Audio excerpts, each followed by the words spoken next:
Assalamualaikum and hello everyone. It's me from Sweet and Chili.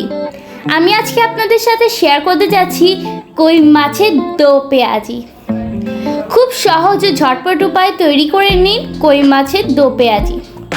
আজ আমি নিয়েছি 4 piece দেশি কই। এবার কই মাছগুলোকে লবণ দিয়ে মাখিয়ে ভালোভাবে ধুয়ে নেব। ভালোভাবে না ধুলে আষ্টে গন্ধ থাকবে।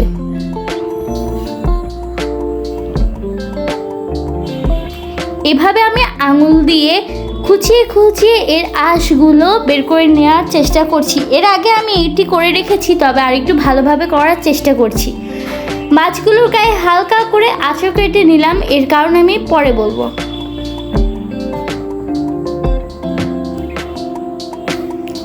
এবার কই মাছগুলোতে পরিমাণ মতো লবণ, শুকনো মরিচের গুঁড়ো, হলুদ গুঁড়ো দিয়ে খুব ভালোভাবে মেখে নেব।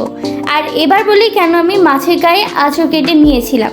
এর কারণ হলো মশলাগুলো যাতে ভেতরে প্রবেশ করে খুব ভালোভাবে।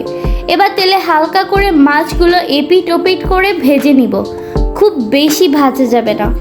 তো দেখিয়ে দিচ্ছি আপনাদের কিভাবে আমি কই মাছটি ভেজে নিব। আপনারাও সেমভাবে ভেজে নেবেন। খুব বেশি ভাজা করলে এর টেস্ট, এর ফ্লেভার নষ্ট হয়ে যাবে, যা দো পেঁয়াজি করলে ভালো লাগবে না খেতে।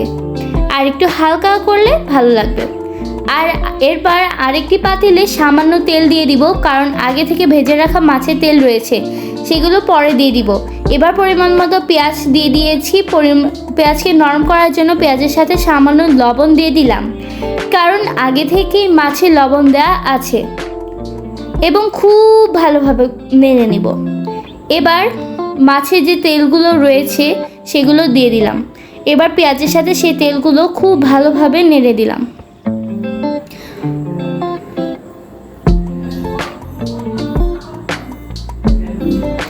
পেঁয়াজগুলো খুব ভালোভাবে নরম হয়ে গেলে দিয়ে দিব হাফ চামচের কম আদা বাটা, রসুন বাটা, জিরা বাটা আর 1/4 চামচ পেঁয়াজ বাটা। আর দিয়ে দিয়েছিলাম হাফ চামচ হলুদ গুঁড়ো, 1 চামচ শুকনো মরিচের গুঁড়ো আর অল্প একটু পানি।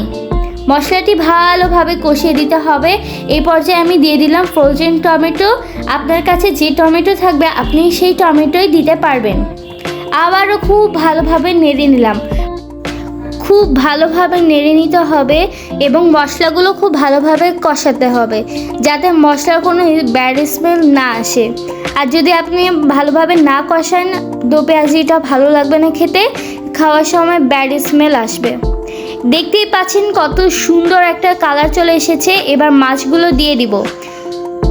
মশলা কষানো যেহেতু হয়ে গিয়েছে, এবার মাছগুলো দিয়ে দিয়েছি। মশলাগুলো মাছের সাথে খুব ভালো করে মিশিয়ে দিব। এবার 1.5 কাপের মতো পানি দিয়ে ঢাকনা দিয়ে ঢেকে দিব।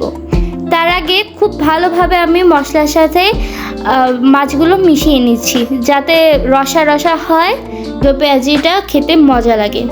আপনারা অবশ্যই বাসায় ট্রাই করবেন। আশা করি আপনাদের সকলের কাছে অনেক ভালো লাগবে। আর ভিডিওটা যদি ভালো লাগে থাকে তাহলে লাইক দিবেন, শেয়ার করবেন, সাবস্ক্রাইব করবেন।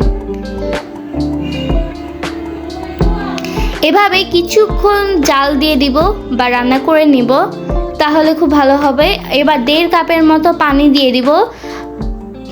এবার হালকা করে নেড়ে দিব।